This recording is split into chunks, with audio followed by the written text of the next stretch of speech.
La 37 dice, un paciente de 70 años de edad en tratamiento con esteroides por artrosis acude a urgencias por un cuadro de dolor abdominal de instauración brusca en epigastrio irradiado a fosa ilíaca derecha e hilio paralítico, presentando a la exploración clínica abdomen en tabla. El examen de la sangre muestra leucocitosis y las pruebas de imagen no son concluyentes. ¿Cuál sería la actitud terapéutica más adecuada? ¿Qué deberían hacer con este paciente, no? Colocación de sonda nasogástrica, sueros y antibióticos, alimentación parenteral, omeprazol, antibióticos, cirugía abdominal accediendo por incisión de McBurney, cirugía abdominal accediendo por laparotomía media o apendicectomía laparoscópica. ¿Qué harían con este paciente?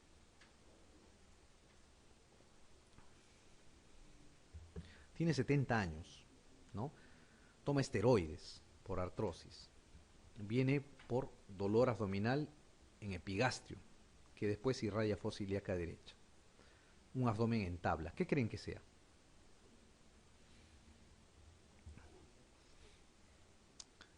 Anciano que toma esteroides, ¿no? Empieza con dolor epigástrico intenso y rápidamente hace abdomen en tabla. Probablemente estemos frente a una perforación, pues, ¿no? Una perforación. Si es una perforación, es un abdomen en tabla. Abdomen en tabla, abdomen peritoneal, es igual a laparotomía o exploración quirúrgica, ¿no es cierto? Colocación de sonda nasogástrica, sueros y antibióticos, no, pues, ¿no? Un paciente con un abdomen peritoneal o una peritonitis no van a hacer eso. Alimentación parenteral, omeprazol y antibióticos, tampoco. Cirugía abdominal accediendo por incisión de McBurney, tampoco, pues, ¿no? Hace una McBurney en un paciente que está con un abdomen en tabla, ¿no? Cirugía abdominal accediendo por la laparotomía media, esa es la respuesta, ¿no? Pensando en una perforación duodenal o gástrica. Apendicectomía laparoscópica tampoco. Sí podría ser una laparoscopía diagnóstica, eso sí, ojo, ¿ya? Porque pueden hacer una laparoscopía diagnóstica y después dirigir la incisión sobre la zona afectada, ¿ok? Pero acá dice apendicectomía laparoscópica, no, pues, no van a hacer la apendicectomía y después lo van a dejar ahí. Normalmente, ojo, el dolor en un paciente que tiene una perforación duodenal o gástrica, de inicio es en epigastrio, perdón, antes de generalizarse va a irradiarse a fosa ilíaca derecha. ¿Por qué? Porque el líquido que se extravasa del duodeno o del estómago por el Morrison va a caer al parieto cólico y del parieto cólico a la fosa ilíaca derecha y va a haber dolor en fosa ilíaca derecha también. ¿Ya? Ese es un dato que deben recordar. Muy bien. Vamos a hablar algo ahora de lo que es la patología quirúrgica del vaso. En realidad, la parte quirúrgica del vaso es el tema de decidir o no cuándo hacer una esplenectomía, ¿ok? Es lo principal, digamos, ¿no? Ese es el quid del asunto en lo que es la patología quirúrgica del vaso. ¿No? El vaso puede estar,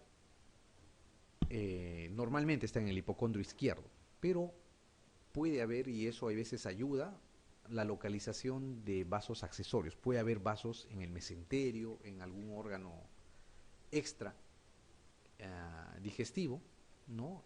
En un órgano pélvico, en el testículo o en el páncreas, ¿ok?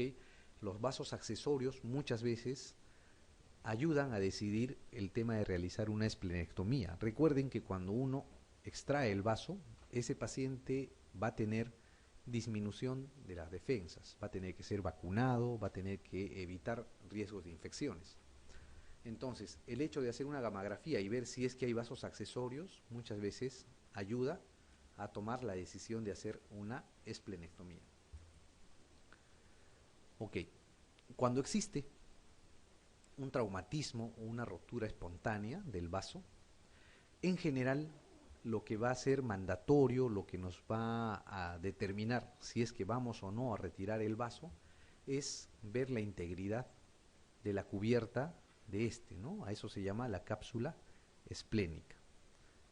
¿Okay? La cápsula esplénica nos va a ayudar a determinar, incluso con exámenes tipo tomografía, tipo ecografía, si es que este vaso puede ser conservado o no, ¿no? Nos va a ayudar, ¿no? Esta es la presencia, por ejemplo, de un vaso grande en un hiperesplenismo, en el cual se debería sacar, y esta es su imagen, su reconstrucción tomográfica. Muy bien. La pregunta 38 dice, ¿no? ¿Cuál de los siguientes es el órgano más frecuentemente afectado en los traumatismos abdominales? Ahí faltaría decir cerrados, ¿ok? En los traumas abdominales cerrados. Intestino delgado, hígado, riñón, vaso o páncreas. ¿Cuál es?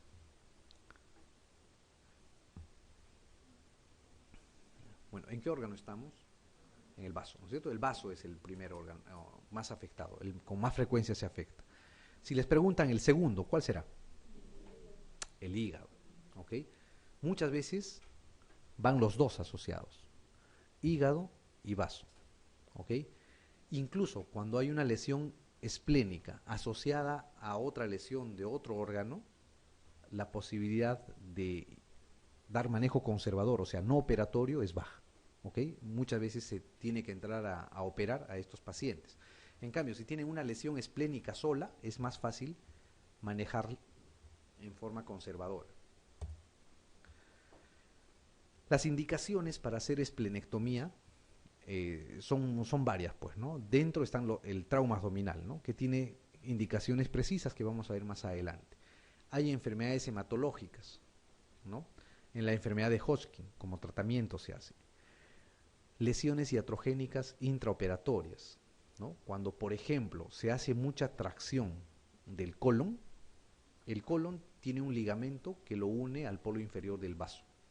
Cuando se tracciona el colon con mucha fuerza, puede haber desgarros esplénicos y pueden producir desgarros grandes que van a llevar a una esplenectomía, ¿ok?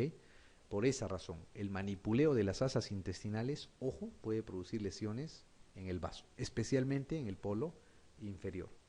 Los abscesos esplénicos, o sea, la presencia de pus alrededor del vaso, de la cápsula o en la celda esplénica, también pueden ser indicativos de hacer una esplenectomía.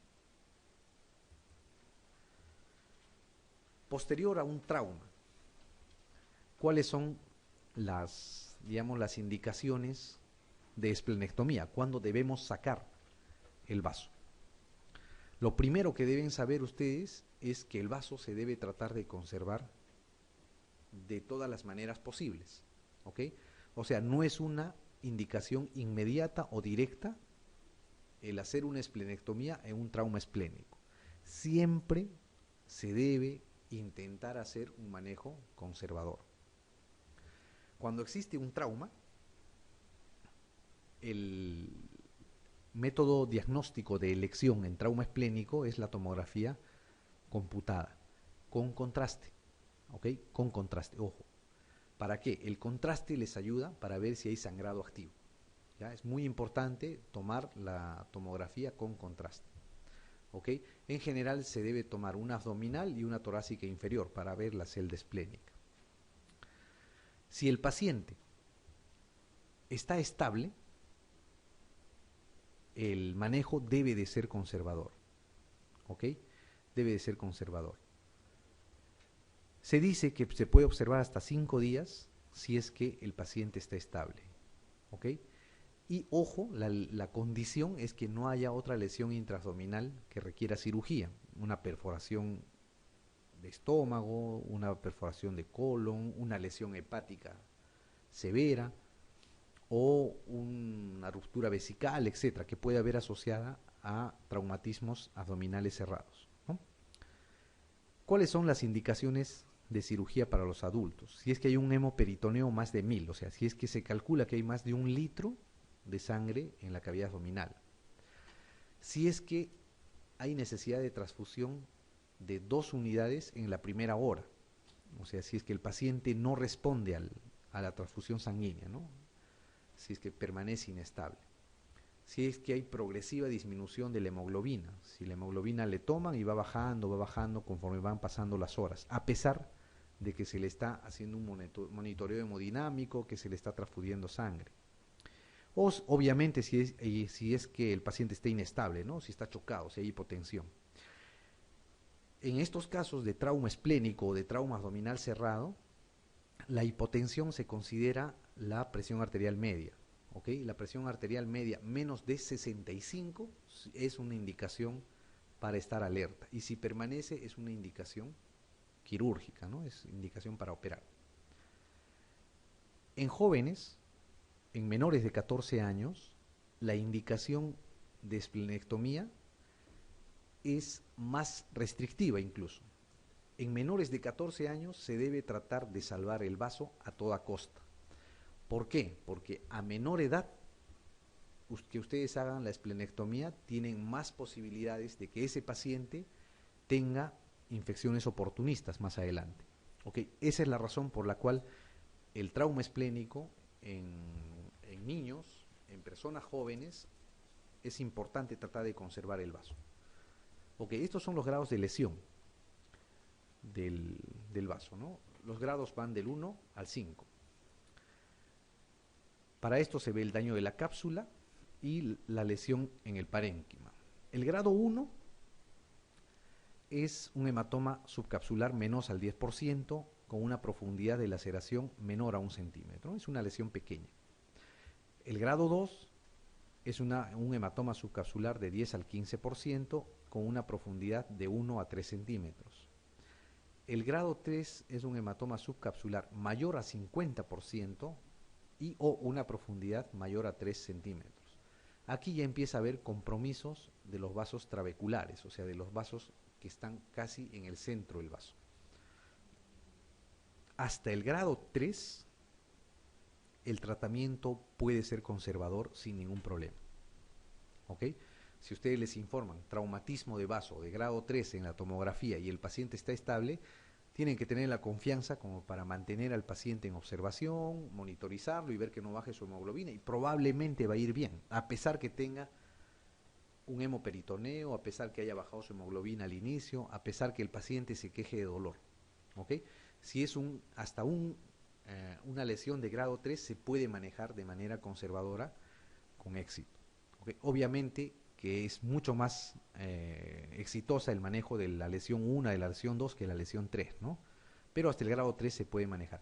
El grado 4 y el 5 básicamente ya requieren tratamiento quirúrgico. ¿Okay? Es difícil manejar un grado 4 o 5 en forma conservadora, porque la mayor parte de estos pacientes van a estar en shock, van a estar inestables hemodinámicamente y tienen que entrar a sal. Los pacientes del grado 5 por lo general no llegan al hospital, ¿no? Los que tienen estallido completo o lesión del hilio del vaso en general mueren antes de llegar al hospital. Los grados intrahospitalarios van del 1 al 3 en general, ¿no? Las del 4 muchas veces fallecen, las del 5 en general no llegan a los hospitales, ¿no? Este es el gráfico que les muestra las lesiones o los grados de lesión, ¿no? Un hematoma subcapsular pequeño, ¿no? Lesiones, laceraciones de la cápsula menores, 1 centímetro. El de grado 2, el hematoma un poco más grande, laceraciones más profundas.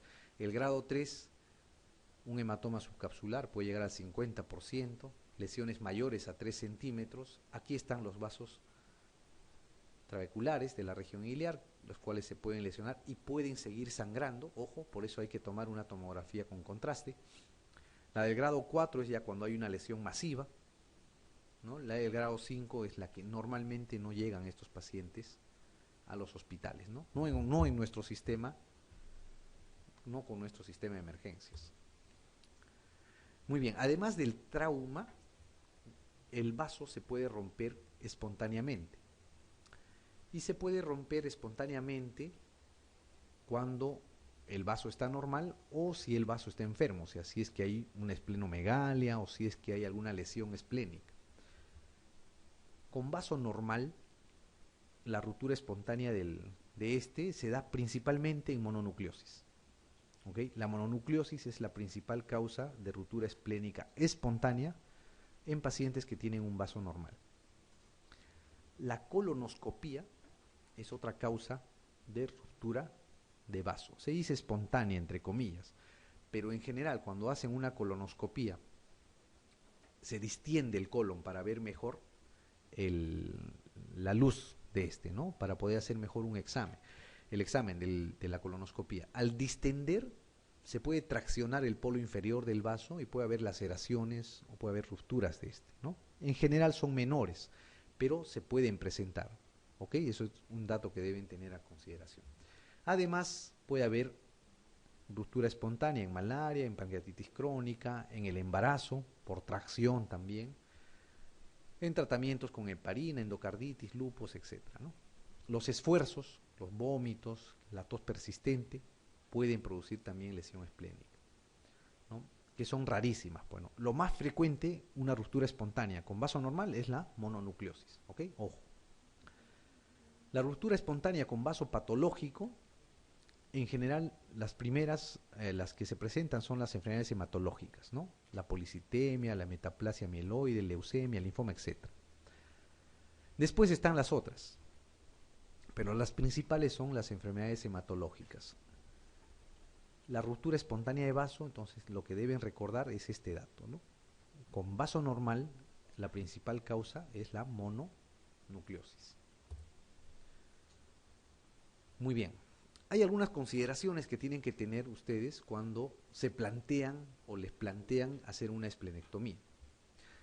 Esta es la principal. Cuando existe la indicación quirúrgica, o sea, cuando un paciente tiene que entrarse a operar por una lesión esplénica, se debe intentar conservar el vaso por todos los medios. Hacerle packing, sutura, compresión, procurar salvarlo de todas maneras. Si no es posible salvar el vaso a pesar de la operación, recién se inicia o se hace la esplenectomía. La esplenectomía no es un procedimiento que se haga, digamos, de manera reglada en todo paciente con trauma esplénico. Cuando el sangrado puede ser controlado o no existe otra lesión intraabdominal, siempre se recomienda la conservación esplénica, ¿ok? A pesar que de repente, aparentemente, el paciente no sea candidato a esta, pero se debe tratar de conservar. Muchas veces se hace una laparostomía, o sea, se deja una bolsa de Bogotá para observar al paciente 24 horas después a ver si sangra, pero se debe tratar de conservar el vaso, ¿no? Los intentos de conservación, como ya les había adelantado, más agresivos se justifican si el paciente tiene menos de 14 años. ¿Por qué? Porque hay más predisposición a hacer infecciones oportunistas, si es que le sacan el vaso a pacientes menores de esta edad.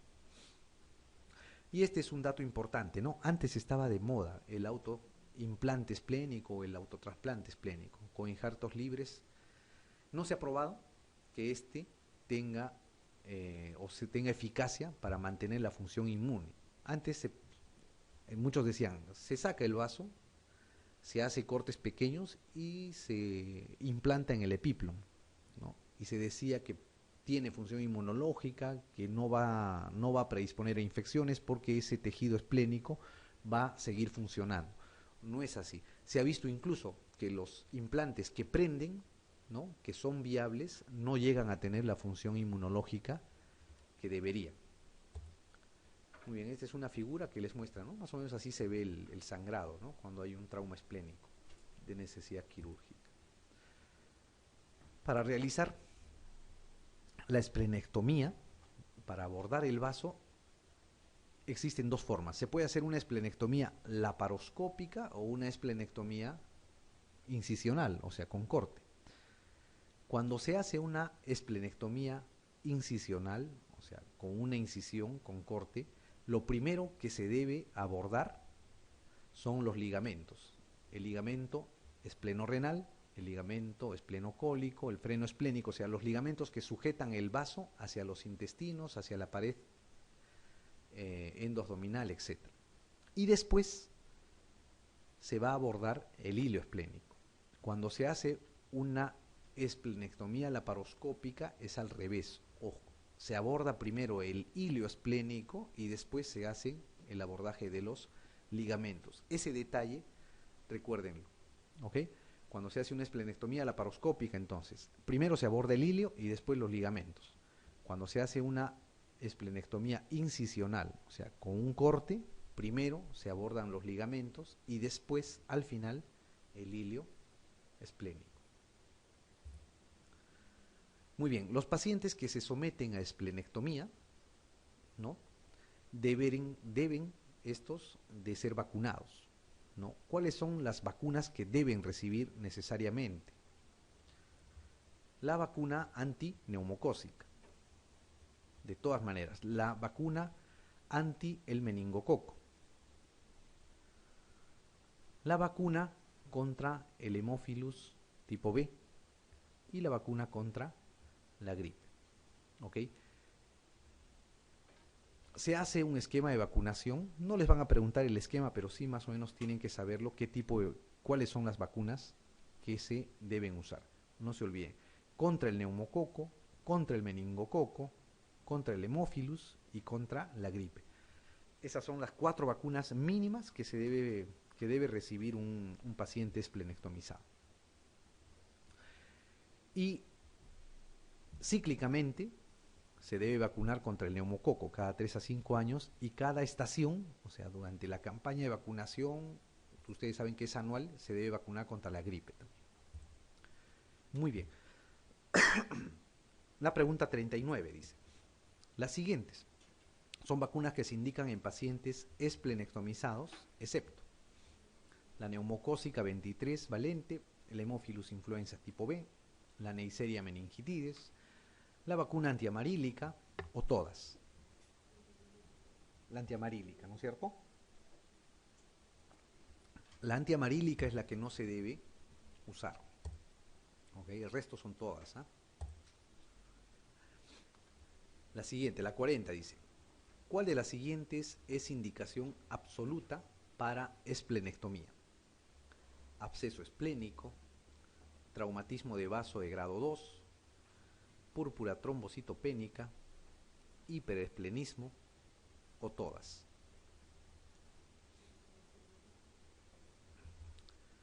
Eso, ¿no? El hiperesplenismo. El absceso esplénico en general se trata con antibióticos o con un drenaje, incluso percutáneo, con guía ecográfica o tomográfica.